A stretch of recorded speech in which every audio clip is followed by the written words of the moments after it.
देश और दुनिया की कूटनीति में आज एक बेहद महत्वपूर्ण दौर शुरू होने जा रहा है। प्रधानमंत्री नरेंद्र मोदी आज शाम जापान के लिए रवाना हो रहे हैं। 29 और 30 अगस्त को पीएम मोदी जापानी प्रधानमंत्री शिगेरू इशिबा के साथ 15वें भारत जापान वार्षिक शिखर सम्मेलन में हिस्सा लेंगे। इस दौरे के दौरान पीएम मोदी द्वितीय विश्व युद्ध की समाप्ति की 80वीं वर्षगांठ के अवसर पर आयोजित विशेष समारोह में भी शामिल होंगे। यह अवसर सिर्फ इतिहास का स्मरण नहीं बल्कि भारत और जापान के रिश्तों की मजबूती को दर्शाने वाला भी होगा। विदेश सचिव विक्रम मिस्त्री के अनुसार पीएम मोदी अपनी जापान सम्राट और प्रधानमंत्री फूमियो किशिदा से भी मुलाकात करेंगे। याद दिला दें, ये पीएम मोदी का 7 साल के बाद जापान का स्टैंड अलोन द्वितीय विपक्ष दौरा है। इस दौरे का एजेंडा बेहद व्यापक है। व्यापार, निवेश, रक्षा, विज्ञान, तकनीक और संस्कृति। पीएम मोदी जापानी उद्योगपतियों और राजनीतिक नेताओं के साथ भी व्यापक चर्चा करेंगे, जिससे भारत जापान के संबंधों में नई गहराई आएगी। जापान के दौरे के बाद पीएम मोदी सीधे चीन के लिए रवाना होंगे, जहां 31 अगस्त और 1 सितंबर को तियानजिन में शंघाई सहयोग परिषद यानी एससीओ की 25वीं बैठक में भाग लेंगे। इस बैठक में भारत का एजेंडा बेहद स्पष्ट है: आतंकवाद और सीमा पार आतंकवाद की कड़ी निंदा करना। भारत सिक्योर एससीओ दृष्टिकोण, सुरक्षा, अर्थव्यवस्था और कनेक्टिविटी पर भी जोर देगा।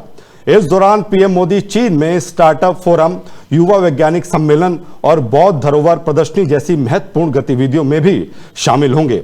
31 अगस्त को स्वागत भोज होगा और 1 सितंबर को मुख्य शिखर सम्मेलन के दौरान द्विपक्षीय मुलाकातें भी होंगी। विशेषज्ञों का कहना है कि इस दौर से भारत जापान और भारत चीन संबंधों में नई ऊर्जा आएगी। साथ ही यह दौरा वैश्विक शांति, सुरक्षा और आर्थिक सहयोग के एजेंडे को भी मजबूती देगा। देशवासियों की निगाह अब इस दौर पर है। यह सिर्फ विदेश दौरा नहीं बल्कि भारत की अंतर्राष्ट्रीय कूटनीति में एक अहम मील का पत्थर साबित होने जा रहा है।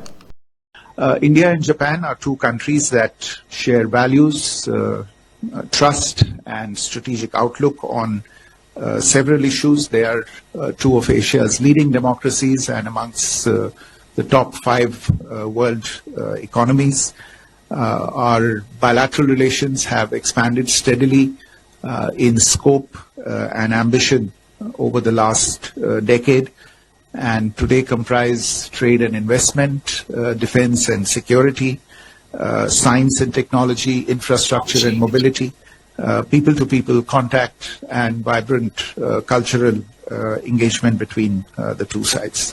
So the 15th summit will give both Prime Ministers the opportunity to do an in-depth review of these ties, take stock of progress in the last few years across multiple domains, and of course, as is usual, exchange views on regional and global issues of importance. This will also be an opportunity to launch several new initiatives in order to build greater resilience in the relationship and to respond to emerging opportunities